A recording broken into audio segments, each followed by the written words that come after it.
आखिरी प्रयास Hindi motivational story. एक बार एक राजा था जिसने अपनी सूझबूझ से अपने राज्य को बहुत सुंदर बनाया था, जिसको देखने के लिए देश विदेश से पर्यटक आते थे। एक बार विदेश से एक पर्यटक राजा के राज्य को देखने के लिए आया। पर्यटक को राज्य बहुत ही खूबसूरत लगा। पर्यटक ने राज्य की सैर करने के बाद राजा से मिलने की प्रार्थना की। राजा ने पर्यटक को महल में बुलाया। महल में राजा से मिलने के बाद पर्यटक ने राजा के राज्य की खूबसूरती एवं राजा की खूब तारीफ की। पर्यटक ने कहा, महाराज, आपका राज्य बहुत ही खूबसूरत है, जिसे आपने अपनी सूझबूझ से इतना सुंदर बनाया है। मैं भी अपने देश से एक खूबसूरत उपहार आपके लिए लाया हूँ। यह कहकर उस पर्यटक ने राजा को बहुत ही खूबसूरत पत्थर उपहार के रूप में दिया। राजा ने उस पत्थर को देखा। वह पत्थर इतना खूबसूरत था कि राजा ने उस पर्यटक की खूब तारीफें की और अपने देश का पत्थर उन्हें उपहार के रूप में देने के लिए बहुत बहुत धन्यवाद किया। खूबसूरत पत्थर होने के कारण राजा ने यह निर्णय किया कि इस पत्थर से वह भगवान श्री विष्णु की मूर्ति बनवाएंगे और अपने महल के मंदिर में स्थापित करेंगे। राजा ने खूबसूरत मूर्ति बनवाने के लिए मुख्यमंत्री को आदेश दिया और कहा, इस पत्थर की एक बेहद खूबसूरत भगवान श्री विष्णु की प्रतिमा को बनाकर उनके राजमहल के मंदिर में स्थापित कर दिया जाए। साथ ही राजा ने मुख्यमंत्री से यह भी कहा कि जो भी व्यक्ति 7 दिन के अंदर इस सुंदर पत्थर से भगवान श्री विष्णु की खूबसूरत प्रतिमा बनाएगा, हम उसे 500 स्वर्ण मुद्राएं देंगे।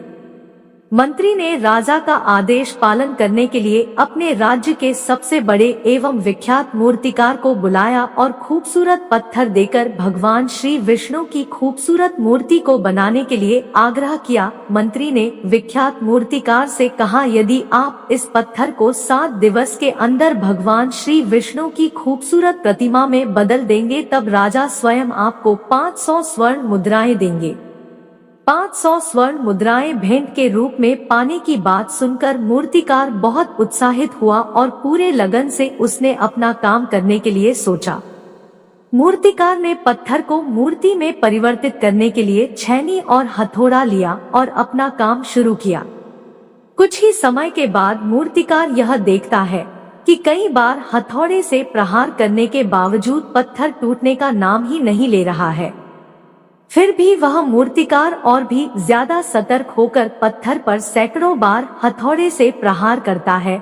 1000 बार प्रहार करने के बाद भी पत्थर का एक टुकड़ा भी नहीं टूटता। तब विख्यात मूर्तिकार सोचता है कि अब इस पत्थर पर हथौड़ा मरना बेकार है, क्योंकि 1000 बार प्रहार से भी यह नहीं टूटा तो क्या एक और प्रहार से यह टूट जाएगा।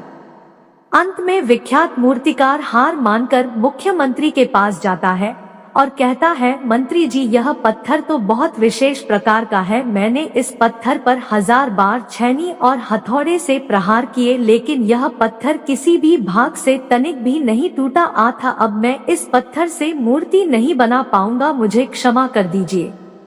क्योंकि महाराज ने 7 दिनों के भीतर पत्थर से भगवान श्री विष्णु के मूर्ति बनाने का आदेश दिया था, जिसमें अब केवल एक ही दिन बाकी था, इसीलिए वह मंत्री जल्दी से एक मामूली मूर्तिकार के पास जाता है और अपने सामने ही उस पत्थर से मूर्ति को बनाने के लिए आग्रह करता है। मामूली मूर्तिकार मंत्री से सारी बातें समझता है। उसके बाद अपना छैनी और हथौड़ा लेकर पत्थर पर केवल एक प्रहार करता है और उस पत्थर से बेहद खूबसूरत भगवान श्री विष्णु की प्रतिमा बन जाती है। यह देखकर मंत्री बहुत ही ज्यादा हैरान होता है और मन में सोचने लगता है कि यदि विख्यात मूर्तिकार आखिरी प्रयास कर लेता तो वह 500 स्वर्ण मुद्राओं का हकदार बन जाता, परंतु अब 500 स्वर्ण मुद्राओं का हकदार यह साधारण मूर्तिकार है। साथियों, कई बार हमारे जीवन में कुछ ऐसे कार्य आते हैं जिसको देखकर हमें पहले ही लगने लगता है कि यह कार्य तो पूरा करना असंभव है। इस विचार के बाद यदि हम उस कार्य को करने की कोशिश करते हैं और काफी दूरी तक वह कार्य सफल भी कर लेते हैं, तब भी पहले ही आत्मविश्वास का डगमगा जाने के कारण हम कार्य के अंत तक पहुंचने से पहले ही हार मानकर बैठ जाते हैं। जिससे हमारे हाथ में आई हुई सफलता भी हमारी नहीं हो पाती है। अतः हमेशा जीवन में किसी भी कार्य का लक्ष्य यदि साफ साफ दिखाई दे तो उस कार्य को पूरा करे बगैर हार नहीं माननी चाहिए, क्योंकि सफलता की 99 सीढ़ी के चढ़ने के बाद यदि हार मान लिया जाए तो व्यक्ति का पूरा जीवन असफल हो जाता है। वहीं यदि एक कदम भी और बढ़ा लिया जाए तो जिंदगी सफल हो सकती है।